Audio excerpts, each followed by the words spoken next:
지난주 이어서 성취장성에 대해서 계속 한 번 더 우리 오늘 묵상하고 살펴보려고 합니다. 인간은 누구나 다 빈틈이 있습니다. 인격에 빈틈이 있고 성품에도 빈틈이 있습니다. 전문적인 지식도 다 아는 게 아니고 빈틈이 있습니다. 세계적인 전문가도 빈틈이 있습니다. 얼마 전까지 전기차, 배터리 충전해서 쓰는 전기차가 인기가 있었습니다. 이제는 기름으로 차 운행하는 시대는 끝났다.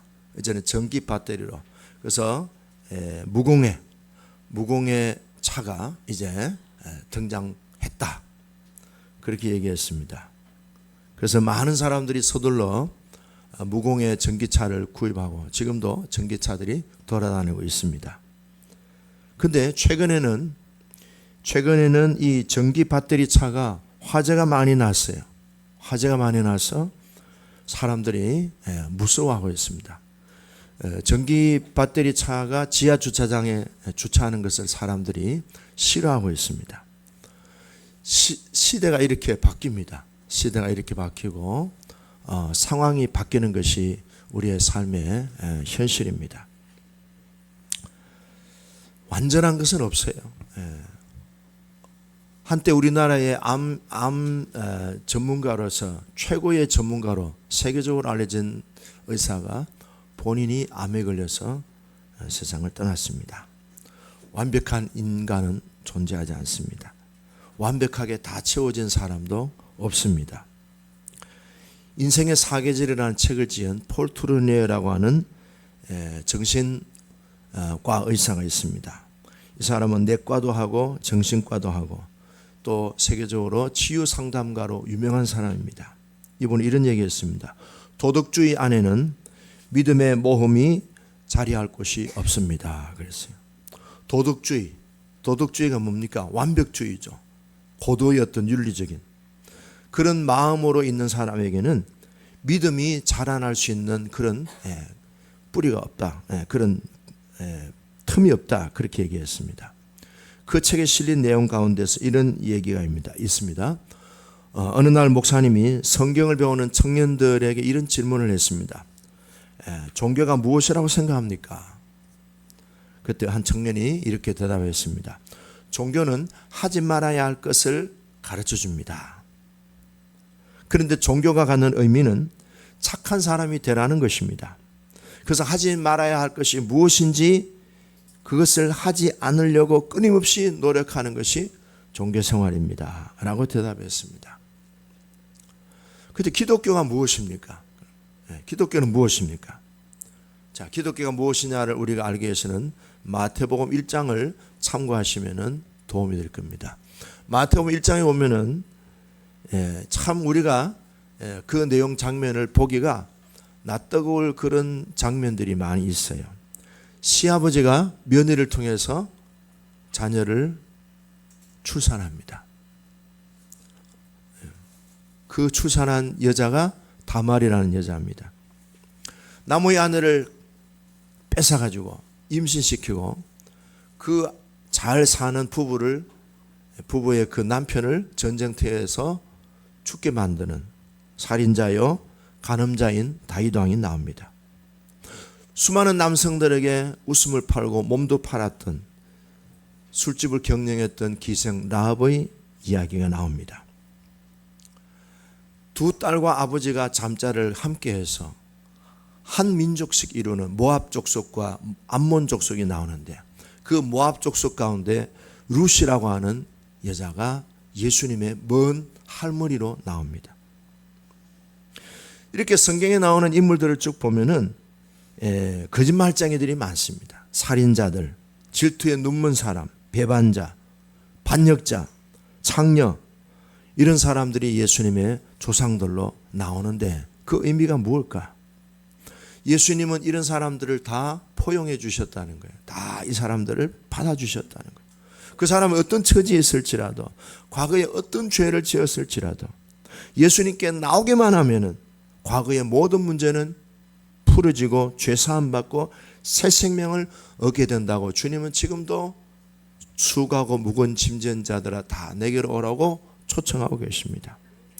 성경이 말하는 참 그리스도인은 도덕주의나 율법주의가 아닙니다. 완벽주의도 아닙니다. 빈틈이 많은 인생들, 허점이 많은 인생들, 약점이 많은 인생들, 문제점이 많은 인생들을 주님이 부르셔서 그들이 주님을 만남으로 빈틈이 메꾸어지면서 멋진 존재가 되고 풍성한 인생을 살게 하시는 하나님의 사랑, 그 하나님의 무한대의 은혜를 보여주고 있습니다. 그렇다고 해서 죄를 무시하고 우습게 여기고 마음대로 죄짓고 살라는 뜻은 아니에요. 성경이 보여주는 핵심은 무엇입니까? 하나님은 어떤 분이냐? 하나님은 이런 죄인들에게 한량없는 은혜를 베풀어 주시는 분이시다 하는 것을 강조하고 있습니다. 인간은 하나님의 은혜를 받아야만 살아갈 수 있습니다. 인간은 하나님의 은혜를 받음으로 살아갈 수 있기 때문에 그 받은 은혜를 토대로 해서 경험을 해서 하나님을 사랑하고 이렇게 하나님의 놀라운 은혜를 베풀어 주시는데 야, 내가 이렇게 살아서 될까? 그렇게 하나님의 은혜, 풍성하신 하나님의 은혜를 통하여서 자기 삶이 겸손해지고 자기 삶이 점진적으로 성화되어지는 것입니다. 그래서 은혜의식이 있는 사람은 율법이나 도덕보다는 십자가의 사랑을 더 의지합니다. 여러분, 내가 지금까지 살아온 것이 하나님의 은혜로 살아왔다는 사실을 믿으십니까? 그렇다면 내가 자랑할 게 있어요, 없어요? 하나도 없어요. 우리는 모든 것이 하나님의 은혜로, 하나님의 그 조건 없는 사랑, 그분이 그냥 나를 받아주신 그 사랑 때문에 살아왔다는 사실을 안다면은 우리도 사람들을 도덕적으로 평가하고 또 우리 나름대로 어떤 판단과 기준을 가지고 사람을 그렇게 정죄하고 해서는 안 되겠죠. 은혜를 받은 대로 은혜를 베푸시는 우리가 될 수 있기를 바라요. 그래서 하나님의 은혜를 깨닫고 감동한 사람들은 그 감동을 통해서 찬양도 하고 교회 청소도 하고 또 식당 봉사도 하고 또 알게 모르게 이 모양 저 모양으로 주님의 은혜를 기뻐해서 화장지 청소도 하고 또 교회 뭐 국물이 떨어지거나 교회에 뭐 쓰레기가 있으면 추석하고 어떤 집사님은 아침 7시 반 주일날 오면 교회를 돌아오면서 청소하시고 닦으시고 버릴 거 버리고 모을 거 모으고 다 하나님의 받은 은혜가 있어서 그렇게 기쁜 마음으로 아무도 인정해주고 사랑해주고 박수해주지 않아도 그냥 그 사랑에 감동해서 하는 거예요. 이게 뭐예요? 신앙생활이다 이 말. 자, 인간은 누구나 빈틈이 있다는 것을 말씀을 드렸습니다. 저도 있습니다. 저도 있어요. 저도 아내한테 때때로 찐빠를 먹습니다. 아이고, 저는 제 자신을 고래과라고 하는데 집사람은 밴댕이과야 아직. 그 어떻게 해요? 밴댕이과라 하니까 알겠습니다. 좀 더 겸손하게 잘 섬겨보겠습니다. 근데 그 빈틈으로 두지 않고 그 빈틈을 아름답게 성화시킨 사람들이 많이 있습니다. 최근에 한 책을 보았더니요, 고통이라는 책이 있어요. 그 책 저자가 누군가 하면은 아놀드 슈워제네거 아시죠? 터미네이터 영화 안 본 사람 오늘 가셔서 꼭 보시길 바랍니다. 그 터미네이터의 주인공이 아놀드 슈워제네거입니다. 나이가 77세입니다. 이 사람이요, 얼마 전에는 캘리포니아의 주지사를 2번이나 했습니다. 8년 동안 영화배우 했죠. 주지사 했죠. 그 전에는 뭐 했느냐? 보디빌더를 했습니다. 보디빌더가 뭐죠? 이렇게 몸에 이렇게 근육을 키우면서 그 근육을 굉장히 남성미를 이렇게 보여주는 그런 그 스포츠죠. 우리 교회 뭐 남성미가 아주 좋은 그런 보디빌더는 우리 교회는 없습니다만 우리 교회는 다 내면을 추구하잖아요. 이분이 원래는 오스트리아에서 태어났어요. 오스트리아에서도 굉장히 시골에서 태어났어요. 얼마나 가난했는가 하면은 따뜻한 물이 안 나오는 그런 아주 시골 촌동네에서 살았습니다. 이분이 어린 시절에 그렇게 가난하게 지내면서 또 아버지 상처가 컸어요. 아버지는 맨날 저녁만 되면은 일 마치고 술 먹고 집 와가지고 아내를 때리고 자녀들을 때리고 그렇게 폭력을 휘두르는 아버지였어요. 아버지한테 많이 맞았어요. 술 먹고 자식을 때리는 아버지니까 어떤 좋은 건전한 생각이 있겠습니까? 그래서 이 아들이 아놀드가 아버지 보고 아빠 나는 커서 세계적인 보디빌더가 될 거야. 그렇게 했습니다. 그러더니 아버지가 아이고 꿈 깨라 임마. 장작이나 패. 그렇게 아들을 무시했습니다. 그렇지만 나중에 이 아놀드는요 세계적인 보디빌더가 됐고요. 그것이 계기가 돼서 또 영화 배우도 하고 나중에 캘리포니아에 미국에서 제일 큰 주가 캘리포니아잖아요. 캘리포니아에 2번이나 8년 동안 주지사도 하고. 이 아놀드가 성장 과정에서 많은 사람들한테 사랑받고 인정받지를 못했어요. 자신의 꿈을 얘기하면 사람들이 자신을 비웃었습니다. 그때 아놀드는 이렇게 대답을 했어요. 비웃음은 나를 자극하는 원동력이 되었습니다. 그래요.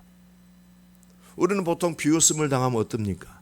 주눅 들고 에이 그래 나는 안 되는가 보다 하고 이렇게 도망가 버리잖아요. 그런데 사람들의 비웃음은 나를 자극하는 원동력이 됐습니다. 어린 시절에 아버지가 술을 많이 드시고 집 오면은 가족들을 폭력하고 학대한 것에 대해서 아놀드는 이렇게 얘기했습니다. 지금의 내가 된 것은 그 시간 덕분입니다. 그런 시간 덕분으로 내 인생이 만들어졌습니다. 상황을 바꿀 그런 준비가 안 되면은 불평하기보다 삶의 기여를 바꾸기에 힘썼습니다. 그랬어요. 이분은 77세를 살면서 험도 많았습니다. 2011년 13년 전에 가정부와의 훈련을 통해서 자식을 만들었습니다. 그것이 또 사람들에게 알려져서 많은 사람들에게 비난을 받기도 했습니다. 그러나 그런 잘못을 정직하게 인정하면서 더 인생을 진실하게 정직하게 마주하면서 살려고 애를 썼습니다. 그러면서 그는 이런 얘기했습니다. 고통은 저에게 성장의 기회였습니다. 내 인생을 무너뜨린 것은 가난이 아니었습니다. 내가 저지른 일 때문이었습니다. 내가 우리 가족에게 폭탄을 떨어뜨린 것은 대단한 잘못이며 큰 실패였습니다. 나는 인정합니다. 그러면서 더 정직하고 진실하게 자기의 삶을 열어보려고 애를 썼습니다. 그분이 지은 책이 고통이라는 책으로 지금 미국에서 베스트셀러가 되고 있답니다. 저는 그 내용을 쭉 읽으면서 이 아놀드 슈워제네거가 영화 배우로만 터미네이터에 나오는 그분의 대사 가운데 제일 기억나는 대사가 있죠? 기억나세요? I will be back 했습니다. 이 사람의 한 말입니다. 고통은 나의 인생의 추진력입니다. 고통은 내 인생의 연료입니다. I will be back. 나는 또 돌아옵니다. 이분이 때로는 그런 참 부끄러운 일들이 있었지만은 I will be back. 또 돌아와서 성실하게 또 정직하게 진실하게 살려고 했던 것이 사람들에게 굉장히 감동을 주었답니다. 탓이 아니라는 겁니다. 덕분으로 바꾸었습니다. 여러분 우리도 탓을 많이 하잖아요. 장가를 잘못 간 탓이다. 아내를 잘못 만난 탓이다. 남편을 잘못 만난 탓이다. 부모를 잘못 만난 탓이다. 자식을 잘못 만난 탓이다. 심지어는 목사님을 잘못 만난 탓이다. 우리 교회 한 분 있더라고요.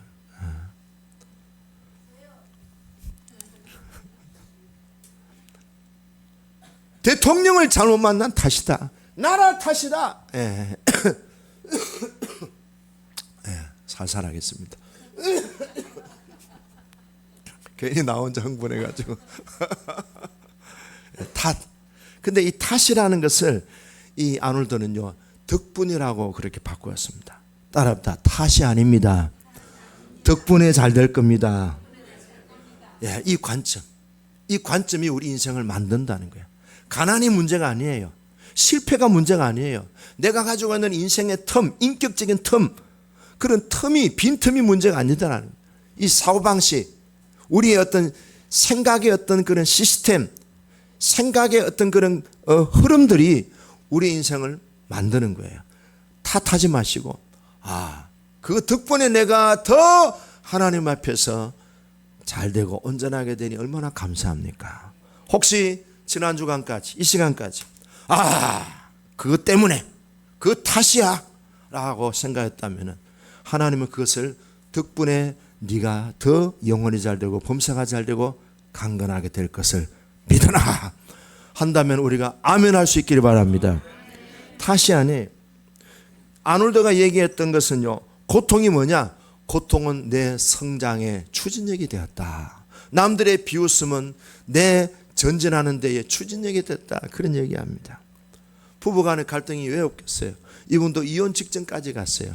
그런데 가까스로 성경에 헤어지지 말라는 말씀을 붙들고 끝까지 살고 지금도 노력하고 있다는 거예요. 누구나 다 인생에 빈틈이 있습니다. 다 있어요. 다 있어요. 그 빈틈이 우리를 성장시키고 변화시키는 하나님이 주신 하늘의 선물로 받을 수 있는 그런 은혜가 있기를 축복합니다. 아까 제가 옥합원 신주를 얘기했는데요. 어떤 분들은 얘기합니다. 주여 우리 교회 보아스 같은 효력한 인물들을 많이 보내주시옵소서. 그랬어요. 그때 어떤 집사님이 목사님 내가 보아스가 되겠습니다. 여러분 외부에 보아스가 오는 게 좋겠어요? 내가 보아스 되는 게 좋겠어요? 그럼 옆 사람은 인사합시다. 내가 보았습니다.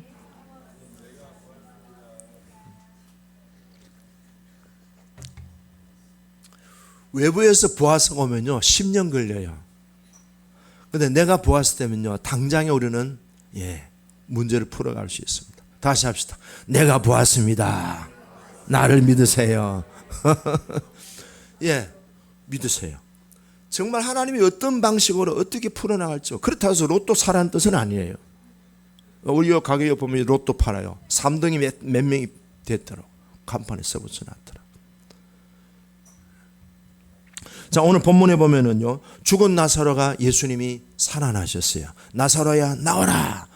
죽은 지 나흘이나 돼서 시체 냄새가 나는 나사로를 향해 예수님이 명령하시니까 예수님의 말씀이 힘이 있어요. 어떤 힘이 있느냐? 죽은 자도 일으키는 능력이 나타난 거예요. 그래서 나사로가 나왔어요. 나왔는데 사람 구실을 못하는 거예요.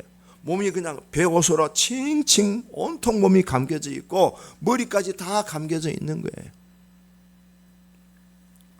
그때 예수님 뭐라고 하셨어요? 오늘 마지막 읽은 9절 44절에 풀어놓아 다니게 하라 그랬어요. 한번 따라 합시다. 풀어놓아 다니게 하라. 풀어야 돼. 풀려야 걸을 수도 있고 밥을 먹을 수도 있고 물도 마실 수 있는 거예요. 안 풀면은 살아있으나 송장 같은 인생이에요. 우리의 인생도 마찬가지예요. 우리가 호흡을 하고 숨쉬며 잠자고 살고 있지만 실제로는 꽁꽁 우리가 무엇에 묶여있는 인생이 너무나 많은 거예요. 살아도 그냥 숨만 쉴 뿐이지 생산력이 하나도 없어. 묶여있는 거예요. 예수님은 오늘 묶인 것을 풀어서 정말 풍성한 삶을 살게 해라 그랬어요. 여러분 우리의 인생도 묶여있는 것들이 너무 많습니다. 나를 묶고 있는 것이 뭔가 여러분들이 잘 살피셔서 그 묶고 있는 것들을 하나하나 풀어져서 팔도 움직이고 다리도 움직이고 호흡도 하시고 식사도 하시고 풍성하고 자유롭게 정말로 행복한 인생을 살아가는 주인공이 되기를 주의 이름으로 축복합니다. 하나님이 우리를 향한 계획이 뭐예요? 첫 번째는요, 요한복음 3장 16절 하나님이 나를 사랑하사 독생자를 주셨으니 이는 누구든지 저를 믿는 자마다 멸망치 않고 영생을 얻게 하려 하십니다. 하나님이 나를 사랑하신다는 사실, 하나님이 나를 사랑하신다는 사실, 그리고 하나님이 뭘 나에게 요구하셨어요?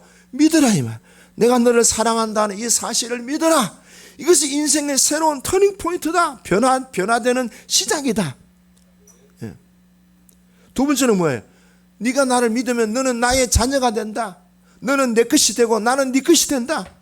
너는 나를 소유하고 나는 너의 소유자가 되고 너는 나를 믿고 내 백으로 살고 나도 네 백으로 살고 하나님이 나를 영광과 종교로 관을 씌운 하나님의 자녀로 삼으시고, 그리고 뭐예요?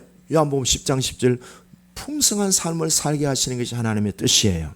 근데 이 풍성한 삶을 묶고 있는 우리에게 있는 배옷이 있는, 꽁꽁 묶고 머리부터 발까지 꽁꽁 묶여 있어요. 숨은 쉬어요. 근데 움직이지를 못해. 살지를 못해. 첫째가 뭐라 그랬죠? 용서 못하는 거. 용서는 자기를 감옥에 가두는 행위라 그랬어요. 그렇죠? 용서해야 돼. 제가 한 분이 계시는 것 같아요.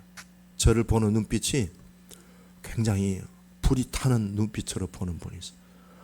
아직도 용서 못하고 있으면요, 용서할 수 있도록 여러분들에게 하나님이 은혜 주시기를 기도합니다.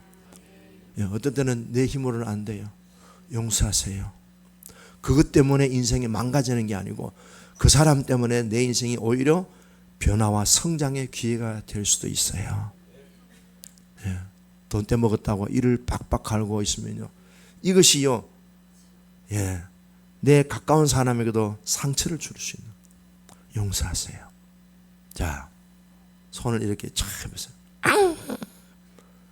예수 이름으로 용서하시길 바랍니다. 용서합니다.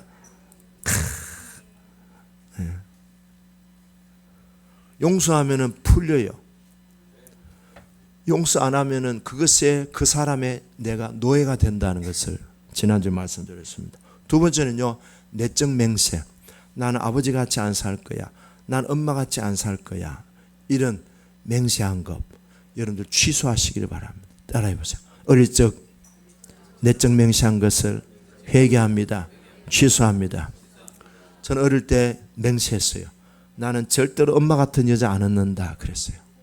그리고 아버지를 보고 아버지가 어머니를 때리는 걸 봤어요. 나는 절대로 여자는 안 때린다 했는데 내가 때렸을까요? 안 때렸을까요? 직사게 때렸어요. 주먹으로 때리면은 어떻게 해요? 주먹으로 때리면 나 끌려가요. 이렇게. 그럼 뭐로 때려요? 그거는 주둥이로 때리는 거죠. 주둥이. 그건 입이 아니고 주둥이죠. 응? 제시카, 주둥이. Do you understand? 모른대요. 나중에 저기 수정이한테 물어봐요. 주둥이가 뭔지. 그거는 주둥이죠. 입이 아니고. 제가 맹세했는데요, 안 지켜지더라고. 정말 엄마 같은 여자 안 만난다 했는데 살고 보니까 우리 엄마보다 더 세요, 약해요? 어떻게 잘하시네. 나는 우리 아버지 같은 인생 안 산다 했는데 나도 역시 아버지처럼 엄마를 때리듯이 나도 아내를 얼마나 때렸는지 몰라요. 말로 때렸어요. 무엇을 빌미로? 성경을 빌미로. 성경을 악용한 거죠. 그 대가는 누가 치를까요? 제가 치른 거예요. 그래서 제가 크게 회개하고 지금 아내 말을 잘 들으려고 했습니다. 지금은 어떻게 사느냐? 아내의 말에 토를 달지 않습니다. 따라해 봅시다. 아내의 말에 토를 달지 않습니다. 우리 김세훈 집사님이 제일 크게 하셨는데 기대가 됩니다. 조영구 집사님, 김세훈, 우리 저기 김배사 따라합시다. 남자분들, 아내의 말에 토를 달지 않습니다. 아멘.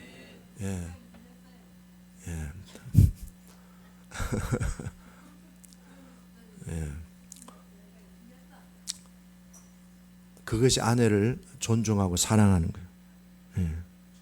세 번째는요, 쓴뿌리 판단과 기대가 있습니다. 이 잘못된 부정적인 판단을 하는 거예요.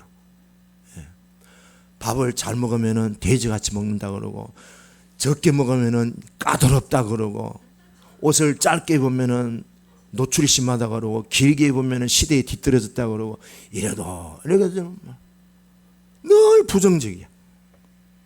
왜 그런가? 어린 시절에 부정적인 인풋, 부정적인 그런 입력이 너무 많이 된 거예요. 나오는 게 아웃풋, 왜곡되고 삐뚤어진 생각. 그 성경은 이렇게 얘기합니다. Error heart, 고장난 마음이다. 그 다음 네 번째는요, 부모를 공경하지 않을 때 인생이 안 풀려요. 잘 보세요. 부모를 우습게 여기고 부모를 무시하고 부모를 얕잡아 보고 부모를 오라 가라. 우리 예찬이가 그러더라. 엄마 이리 와. 이리 와. 안아줘. 아니 엄마 나 안아줘 하면 되지. 엄마 이리 와. 나한테 와. 그리고 나를 안아줘. 내 옆에 자. 이리 와. 아유. 저 어느 새끼인가 싶어가지고 족보를 보니까 성이 외할아버지가 조아무개더라고. 나는 그런 적 없는 것 같은데. 제가 생각해보면 얘가 지금 동생이 지금 너무 엄마한테 독차지하잖아요. 3살인데 지금 퇴행하고 있구나. 그래서 요새는 제가 아이를 안아주려고 애를 많이 써요. 할비나 업어줘. 그래. 할비나 안아줘. 계속 안아주고 업어주고 얘 하는 말을 그냥 잘 들어주려고 했습니다. 한 번씩 제가 야단은 치지만 얘가 지금 엄마 사랑이 배고프구나 하는 걸 느껴요. 여러분 부모를 공경하셔요. 성경에 부모에 대한 우리의 태도는요 딱 한 가지밖에 없어요. 공경. 요거 외에는 없어요. 부모에 대해서 이렇게 된 분들 푸세요. 푸시기 바랍니다. 푸셔야 여러분들 인생이 풀리고요. 하이타이 선전하는 게 아닙니다. 풀리고 그 다음에 뭐예요? 육신의 건강이 잘 유지될 수 있습니다. 그 다음에 4번째는 뭐예요? 5번째는 뭐예요? 견고한 진입니다. 우리 안에 딱 튼튼하게 생각의 시스템이 된 거예요. 어떤 건가요? 모든 남자는 우리 아버지 같을 거야.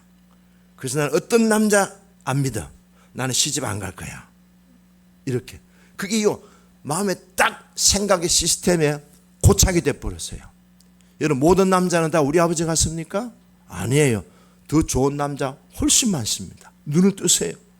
이거 견고한 진이 뭐예요? 우리를 묶고 있는 거예요. 묶는다는 것이 생각이 우리를 묶고 있는 거예요. 그 생각에서 진리를 통하여 자유하시기를 바랍니다. 그 다음에 마지막으로 성취지향성입니다. 지난주에도 잠깐 오늘 조금 강조하려고 하는 겁니다. 성취지향성. 이게 우리들에게 어떤 문제를 일으키고 있는가? 이게요 자신을 평가하고 사람들을 평가하는데 늘 뭐예요? 판단하는 거예요. 자, 어린 딸이 피아노를 탁 치고 있어요. 하고 또 반복하고 또 연습하고 틀린 것도 반복하는데요. 아버지가 딱 팔짱을 끼고 이렇게 딸이 피아노를 연습하고 공부하니까 보기가 좋아요. 그래서 딸을 딱 보는 거예요. 근데 어느 시간이 지나니까 딸은 어디 가고 없고 아버지가 앉아서 독주회를 하고 있는 거예요. 어떤 메시지예요? 아빠가 이 딸이 피아노 치는 것을 계속 뭐예요? 가르치는 거예요. 계속 지적하는, 야단치는 거예요. 그러니까 아버지의 지적, 아버지의 야단치고 책망하니까 이 딸이요 주눅이 들어요. 쪽팔려요. 창피스러워요. 그래서 설며시 그 자리를 떠나버렸어요. 그때 그 자리에 아버지가 앉아가지고 멋지게 치는 거예요. 이 무슨 의미가 있겠어요? 예? 딸이 없는 아버지가 무슨 존재의 의미가 있겠어요? 딸을 세워주고 딸을 살려야 될 아버지가 딸은 죽여놓고 자기가 멋지게 피아노 치면은 그 피아노 연주가 무슨 의미가 있겠어요? 이런 아버지가 바로 성취지향성을 지닌 대표적인 모습입니다. 성취지향성이라고 하는 것은요, 사람의 마음을 읽지를 않아요. 항상 행동을 보고 성적을 보고요. 그 다음에 이 사람이 몇 점짜리인가, 수능 몇 등급이냐, 1등이냐, 2등이냐, 항상 뭐 이런 것이 늘 사람들이 꽂혀 있어요. 이 사람이 성취지향적인 존재예요. 이런 모습이 우리 부부의 모습이 아닙니까? 우리 부모와 자녀들의 모습이 아닙니까? 결국에는요, 나 혼자 남는 거야. 제일 똑똑한 사람이 나밖에 없어. 그럼 똑똑한 사람이 무인도에 혼자 살면 무슨 그 똑똑함이 의미가 있겠어요? 자, 이런 아버지의 내면은 어떤 모습이냐? 상처받은 어린아이가 있어요. 그 아이는 끊임없이 인정받고 싶고 칭찬받고 싶은 강한 욕구가 있어요. 근데 그 내면 아이는요, 사람들이 자신을 떠나버릴 일들만 골라서 합니다. 성취지향성은요, 내면의 견고한 진입니다. 견고한 기둥이다. 나를 결박하고 있는 밧줄이에요. 내면 아이가 치유되면 어른으로 성장하게 되는데, 이 내면 아이가요, 예수님을 만나면은 치유가 되고 성장하게 되고 변화가 됩니다. 그런 내면 아이들의 모습을 보면은요, 굉장히 외로움이 많습니다. 화가 나 있습니다.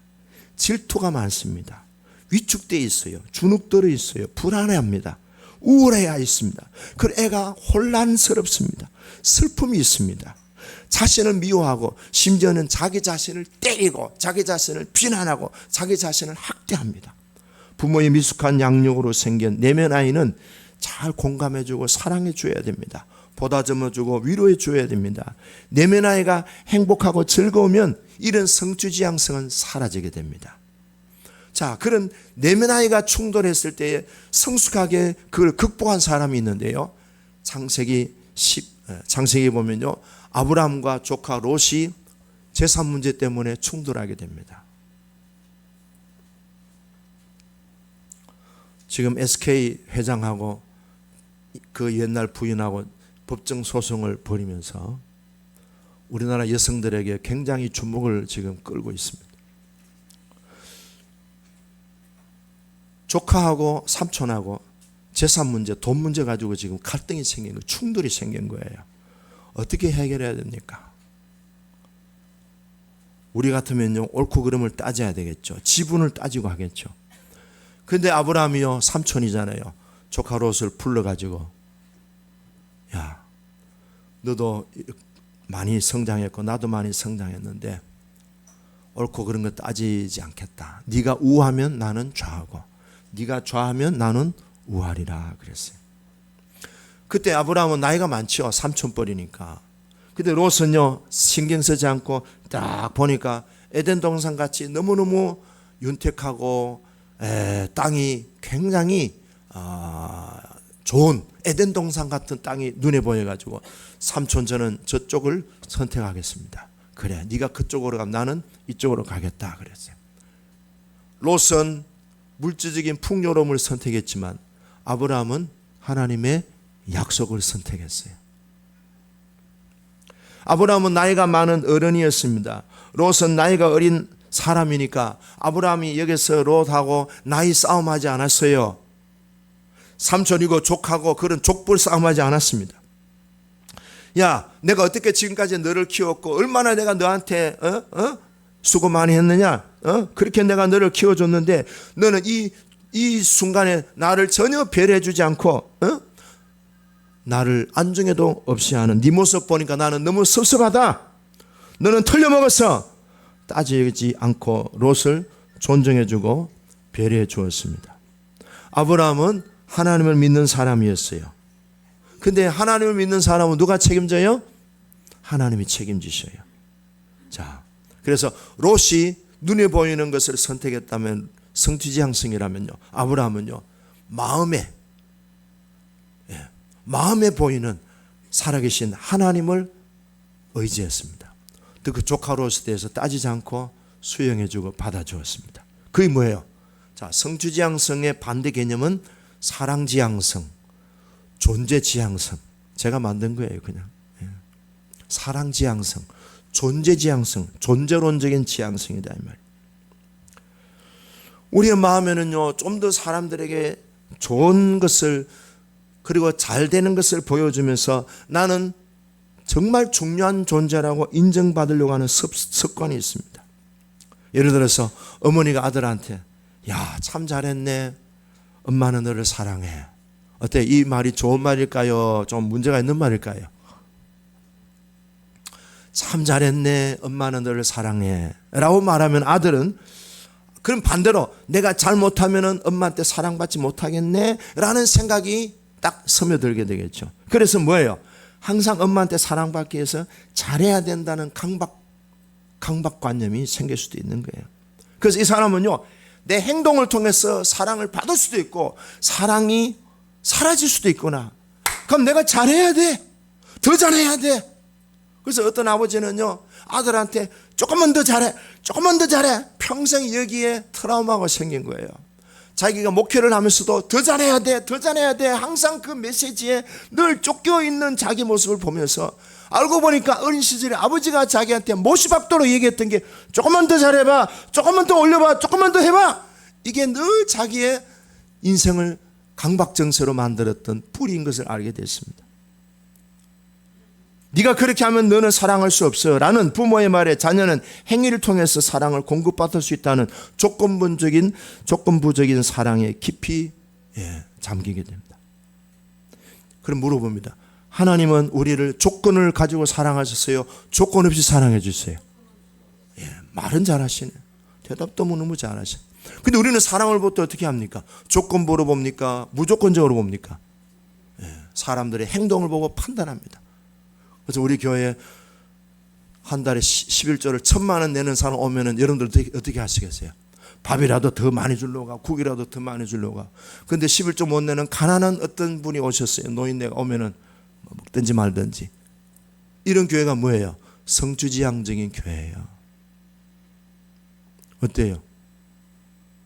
우리 교회는 존재론적인 사랑지향적인 그런 교회인 줄로 믿습니다.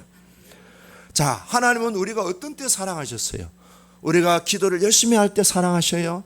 우리가 하나님 앞에 완벽하게 율법을 다 지키고 죄를 안 지으니까 사랑하시는 것 같아요? 우리가 학교 공부 수능 1등급을 하니까 하나님 사랑해 주시는 것 같아요? 아니면 내가 외모를 받쳐주니까? 아니면 몸매가 받쳐주니까? 하나님 그래서 사랑하시는 걸까요? 아니에요. 로마서 5장 8절에 우리가 아직 죄인 됐을 때에 하나님께서 우리에 대한 사랑을 예수님을 통하여 보여주셨다 그랬어요. 언제 우리를 사랑하시다고요? 죄인 되었을 때. 성취지향성의 문제는요, 하나님의 사랑을 우리의 행위로 점수를 매길 수 있다는 거예요. 그래서 내가 헌신하고 기도 열심히 하고 봉사 많이 하고 헌금 많이 하고 이웃의 사랑을 많이 베풀면은 하나님 나를 사랑하시고 내가 좀 행동이 좀 덜 떨어지고 남들보다 좀 행동이 좀 열등하고 하면 하나님은 나를 외면했을 거야. 이게 아니다 이 말이에요. 우리는 그런 생각이 많이 사로잡혀 있어요. 우리나라가 체면 문화, 유교 문화가 그런 생각들이 우리에게 많이 잡혀 있다. 자, 이 그림 보세요. 이 탕자가 돌아왔어요. 돌아왔을 때 아버지는 뭘 합니까? 야, 이놈아, 돈 다 어디 있었어? 대차 대조표 해가지고 다 명세 써와. 그랬습니까? 아버지가 이 아들한테 돈을 많이 주었을까요? 조금 주었을까요? 근데 많이 주었으면은 아버지가 아들한테 많이 책임 물을 거 아니에요. 근데 아버지가 아들한테 뭐라 그랬어요? 네가 살아서 돌아와 준 것만 해도 감사하다. 고맙다 아들아. 이래 했을 거예요. 근데 이 둘째 아들은 뭐예요? 눈 모습이 누구 닮았어요? 혹시 나 닮지 않아요? 제 눈이 이렇게 단추구멍보다도 적은데. 여러분들 눈 안 닮았어요? 이 큰아들의 매서운 눈빛이. 자식 말이야. 돈을 다 어디다 쓰고 저렇게 슬립바도 다 떨어져가 뒤꿈치까지도 다 뜯어먹은 새끼. 어디서 낯짝 들고 아버지한테 와서 살려달라고 그래. 밥 달라고 그래. 그래. 근데 아버지는 어때요? 그냥 받아들이는 거예요. 따지고 옳고 그름을 판단하고 평가하고 판단하지 않았어요. 그냥 받아들인 거예요. 자, 그러면은 성취지향성이 강해지는 이유가 뭘까? 첫 번째는요, 인정 욕구가 자꾸 커집니다. 성취지향성이 강해지는 이유는요, 인정 욕구가 강해지면 그랬어요. 여러분, 하나님이 보시는 나가 중요해요? 사람들이 평가하는 나가 중요해요? 아이고, 대답을 잘하셔. 우리 교회는 확실히 수준이 있어요. 자, 나는 어디에 기준을 두고 살아야 될까요? 사람들이 나보고 뭐 바보 같다, 뭐 축구 같다, 뭐 아이고 뭐 저런 뭐 쓸모없는 인간이라 하더라도, 심지어는 아이고 저렇게 죄 많은 인간 하더라도 거기에 휘둘리지 말고 하나님이 나를 조건 없이 그냥 내가 죄인 되었을 때 사랑해 주신 그 절대적인 사랑을 기억하면서 살아가는 우리가 된다면은 성취지향성에서 자유할 수 있는 거예요. 그 다음에요, 타인이 뭔가 나한테 지적하면요, 나를 미워한다고 받아들이는 거예요. 그게 아닌데. 집사람이 제보고 여보 할 말이 있어. 아이고 긴장이 팍 됩니다. 졸음이 싹 달아냅니다. 할 말이 있어요. 앉아봐. 이러면. 그때가 여보 다음부터는 할 말 있으면 그냥 바로 해. 할 말 있어. 앉아봐. 그러지 말고. 할 말 있어. 앉아봐 하면 공포에 막 달달달 떨어가지고 그냥 할 말도 못하는 거예요. 버벅거리다가 또 한 대 맞는 거예요. 그런데 집사람이 이래요. 내가 당신을 지적하려고 하는 게 아니야. 내가 부탁하고 싶은 거야. 김소연 집사님, 지적하는 게 아니고 뭐라고요? 부탁하는 거예요. 그 다음에는요, 다른 사람들을 볼 때 행위를 보고 외모를 보고 성적으로 사람들을 평가합니다. 이런 사람은 역시 뭐예요? 자신도 자기 자신을 그렇게 평가합니다. 그리고 성취지향성에 있는 사람은요, 자기가 중요한 게 아니고 다른 사람들이 더 중요하다고 생각합니다. 이런 사람은 자기가 없어요. 소위 말하는 착한 사람. 착한 사람은 자기가 없어요. 남들이 나를 어떻게 평가하느냐, 거기에 기준을 두고 있어요. 그렇지 않습니다. 그 다음에 이 성취지향성의 사람들은요, 종교인의 삶을 삽니다. 진짜 기독교인이 아니에요. 종교는 어떠냐? 자기가 하나님을 붙드는 거예요. 그래서 내가 하나님을 어떻게 봉사하고 헌신하고 노력하느냐에 따라서 구원이 주어지기도 하고 구원이 떨어지기도 하고 그렇더라고요. 하나님의 사랑이 많이 올 수도 있고 적게 올 수도 있다 그러는 거예요. 그러나 기독교는 뭘 말하는 거예요? 내가 하나님을 붙드는 게 아니고 하나님이 나를 붙들고 있다는 것이 기독교의 진리예요. 할렐루야. 내가 부족하고 내가 모자라고 실수하고 내가 실패한다고 해서 내가 빈틈이 많다고 해서 하나님이 너는 쓸모가 없어 저리 가 이러지 않는다고요. 자, 여러분, 거지나 노숙자나 큰 대기업의 회사 사장이나 영혼의 무게는 어때요? 똑같아. 사람에게만 차별이 있을 뿐이지 하나님은 똑같아. 그러면 우리들도요, 사람을 볼 때 외모를 보고 그 사람 지갑을 보고 그 사람의 뭐 키가를 보고 하지 말고 그냥 있는 그대로 사랑하시고 그냥 있는 그대로 존중해 드리면 되는 거예요. 아멘. 그 다음에 성취지향성에 있는 사람은요, 사람들로부터 내가 거절당할까 봐 거기에 대한 두려움이 있어요. 여러분, 주님 뭐라 하셨어요? 네 부모가 여인이 어찌 그 젖 먹는 자식을 잊겠으며 태에서 난 아들을 어찌 잊어버리겠느냐. 혹시라도 엄마는 태에서 난 아들을 잊을지라도 나는 절대로 너희를 잊지 않는다. 너희를 내 손에 손바닥에 송금같이 새겼다. 너희는 따르다. 너희는 내 손바닥에 지문이다. 제시카 이해되세요? 아이고 똑똑해. 지문은 지울 수 있어요? 안 지워요. 절대로 나는 너를 포기하지 않는다. 절대로 나는 너를 끝까지 책임진다. 그런 뜻이에요. 성취지향성은 하나님의 무조건적인 사랑, 존재론적인 사랑을 자꾸 부인하게 만듭니다. 그래서 결론은 성취지향성은요, 죄입니다. 이 사람은 근본 동기가 하나님의 사랑에 있지 않습니다. 항상 보상과 대가를 기대합니다. 무언가 하면은 무언가 자꾸 얻어질 것에 기대를 합니다. 이 사람은요, 결국에는요, 자기 의를 추구하고요, 결국에는 자기 영광을 추구합니다. 이게 아주 무서운 겁니다. 겉으로는 잘해요. 근데 이 내면 속에는요, 자기라는 우상이 크게 튼튼하게 자리 잡고 있다는 사실을 아셔야 돼요. 특별히 어떤 사람인 줄 아세요? 교회 봉사를 많이 하는 사람, 신앙생활을 오래 했다는 사람. 특별히 누구한테 많아요? 목사님에게 많아요. 목사님. 그래서 저는 아내가 가끔 저한테 브레이크 거는 것에 대해서 감사하게 생각합니다. 하나님은 죄인된 나를 아무 조건 없이 사랑해 주셨습니다.